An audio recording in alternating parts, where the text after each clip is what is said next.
Estamos com o Dr. Renato Pessoa de Carvalho, ele é neonatologista, pediatra e está nos orientando no tema desenvolvimento do bebê. Nós já fizemos 3 módulos, este é o 4º módulo e nós vamos falar agora sobre alimentação do bebê. Depois que ele deixa o peito e se vai para a mamadeira, se continua com a mamadeira ou não e qual é a sua orientação? A mãe normalmente depois que amamentou, depois dos 6 meses, que é a amamentação natural, qual é o próximo passo? Só queria pautar isso. Isso é muito cultural. Tá? Então, a primeira regra é que não há uma regra específica. Também. Tá? Então, nada é uma regra específica. Nada. A mãe precisava a relaxar gente um vai pouquinho contar sobre isso. a né? minha experiência e vão ter outras. Eu acho que após a amamentação, a 6 meses de amamentação exclusiva, a primeira regra não vai sair do peito, vai começar a substituir mamadas, tá? A indicação é que seja 6 meses... Substituir a mamada do natural da mãe por mamadeiras, vai? Não, por alimento. Ah, por alimento? Por alimento, é. Então, teoricamente, a mãe ficou 6 meses com a amamentação exclusiva. Após o 6º mês, vai começar a introdução de novos alimentos. Cada novo alimento que se introduz vai substituir uma mamada, mas a mãe ainda vai continuar amamentando. Quer dizer, então, por exemplo, a mãe mamou 6 meses, agora o meu filho faz 6 meses, como você vai orientar a criança a substituir? Primeiro, geralmente, a gente começa a introdução devagar dos alimentos. Começa primeiro com suco, tá? Depois com papinha de fruta, tá? Então, o suco é para treinar um outro sabor, ainda sugando, tá? Que é um processo que a criança estava acostumada. Aí você falou de mamadeira, teoricamente não é uma coisa comum, mas o indicado é não usar mamadeira. Um bebê que mamou... Não existiria na vida do bebê a mamadeira? É uma coisa difícil, é meio cultural, mas o bebê que mamou no peito até 6 meses, ele tem capacidade de sugar aqueles bicos de transição que tem no mercado, aqueles biquinhos duros, que vão ser menos prejudicial para a dentição da criança. Então, por exemplo, não existiria a mamadeira do leite? Não. O que ela vai sugar... seria esse copinho com de essa adaptação, esse copinho com biquinho para sucos, para tudo, para suco e mais água. Tarde, quando a mãe quiser tirar o peito, para leite, para tudo.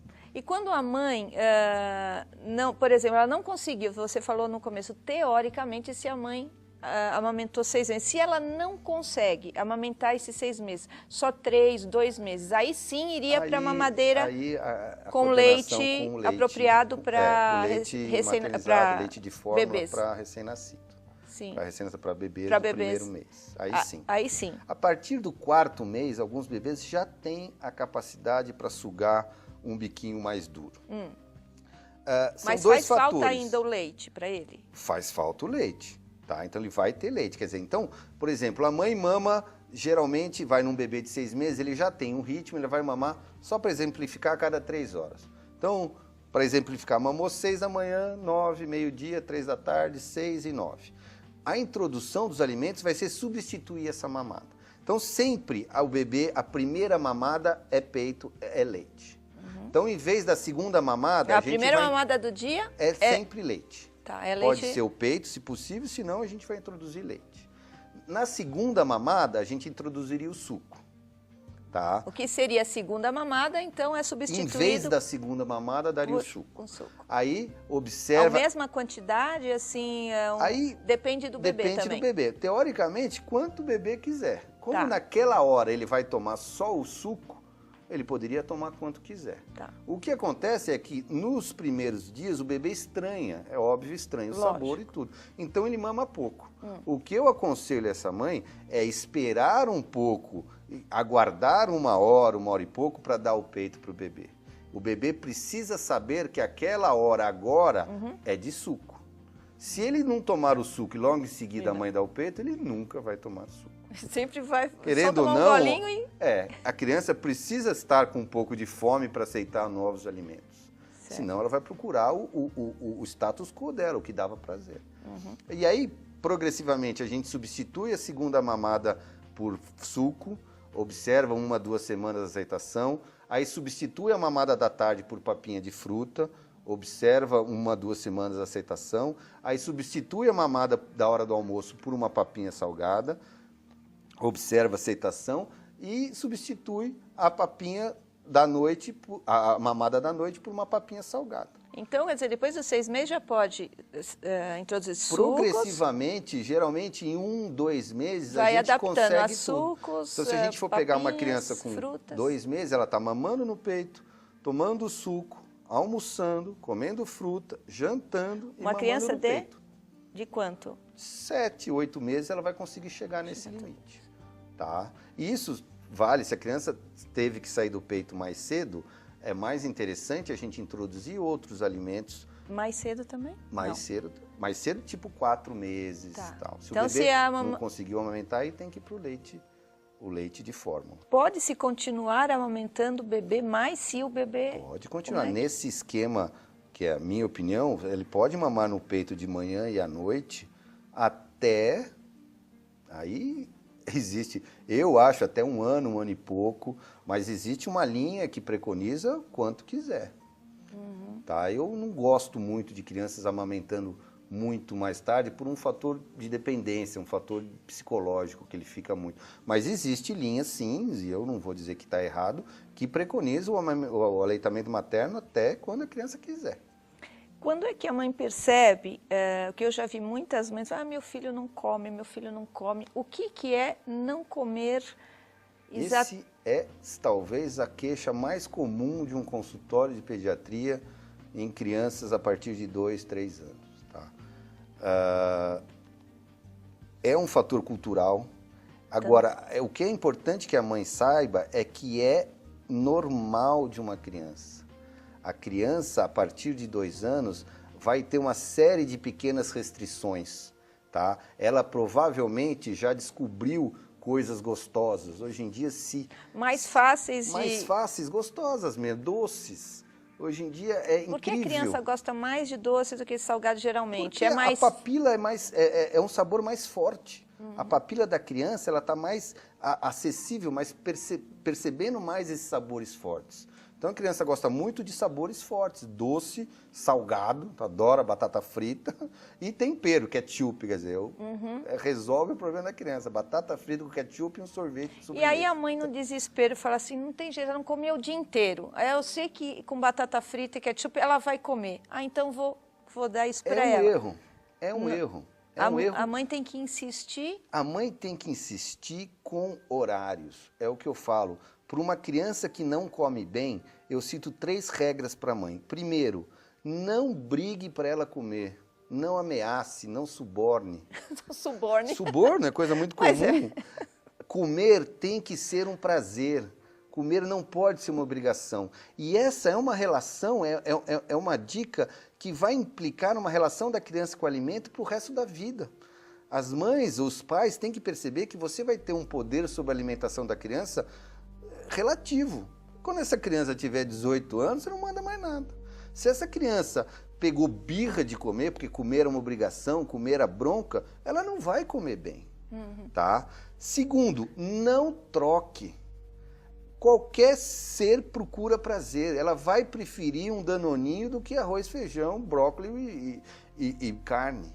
Então, a criança não comeu... Ela prefere o doce do que um alimento, um brócolis. Uma dica é evite doce, o quanto puder.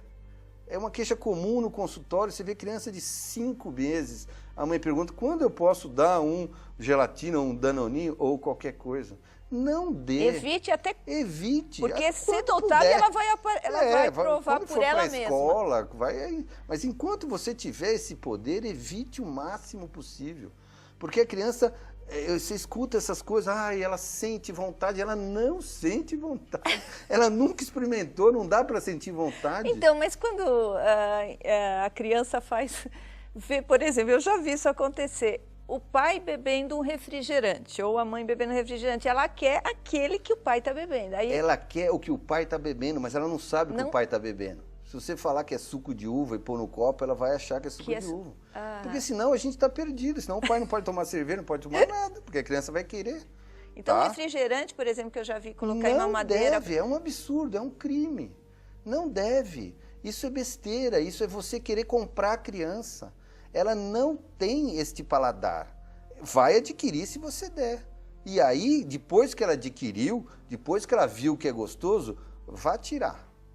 Então, por exemplo, se vai passear com a criança num restaurante, em algum lugar que está cheio de outros alimentos que ela não teve contato, leva então um kit daqueles...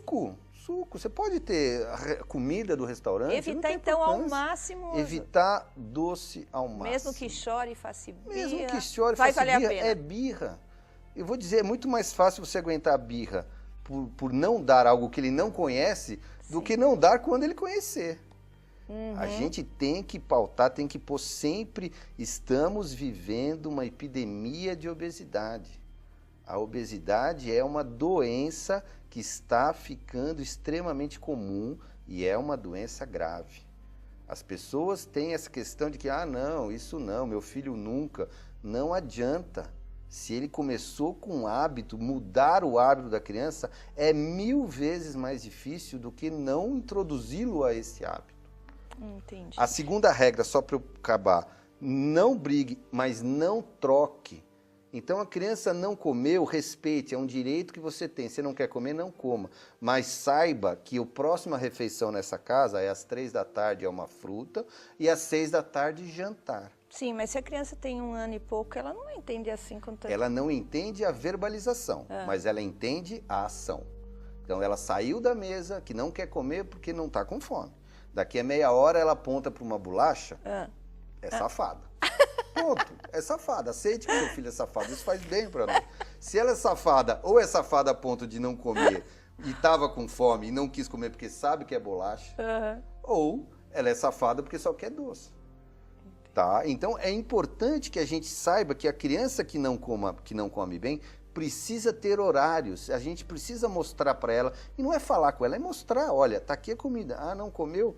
Tudo bem, vai comer às 3 da tarde uma fruta, à noite, sei lá, janta, que é uma maravilha. Só para encerrar esse módulo, quantos dias a criança pode deixar de comer? Porque ela não quer comer, não quer comer. Eu acho que a criança não fica um dia sem comer.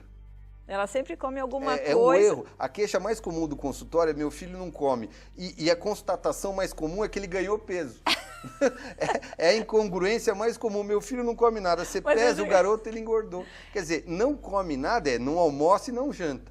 Mas passa o dia inteiro ciscando.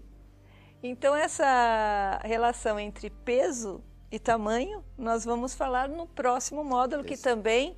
é uma dúvida muito grande bastante interessante, das internautas de peso, se o peso está adequado, se o tamanho corresponde à família ou não, se está grande, pequena a criança. Enfim, são várias dúvidas e por isso que a gente traz o Dr. Renato aqui para nos ajudar nessa difícil tarefa que é ser mãe. Nós aguardaremos você no próximo módulo que vamos falar justamente sobre isso. Sobre o peso da criança e sobre o tamanho da criança, se corresponde, para você ficar mais tranquila. Obrigada mais uma vez, obrigada, Dr. Renato. Esperamos você no próximo módulo do Alô Mamãe.